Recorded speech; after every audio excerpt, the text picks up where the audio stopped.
মানে তুমি পণ্ডিত হয়ে উঠবে। না না, আমি কখনো পণ্ডিত হব না। আমি তোমাদের রাঙা রাস্তার ধারে, তোমাদের পুরো বটের তলায় গোয়ালপাড়া থেকে দই নিয়ে এসে দূরে দূরে গ্রামে গ্রামে বেচে বেচে বেড়াবো। কিরকম করে তুমি বলো?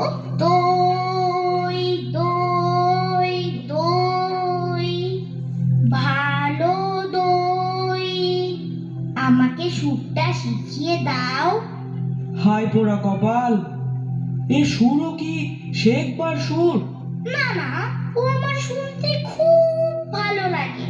আকাশের খুব শেষ থেকে যেমন পাখির ডাক শুনলে মন উদাস হয়ে যায়, তেমনি ওই রাস্তার মোড় থেকে ওই গাছের সারের মধ্য দিয়ে যখন তোমার ডাক আসছিল, আমার মনে হচ্ছিল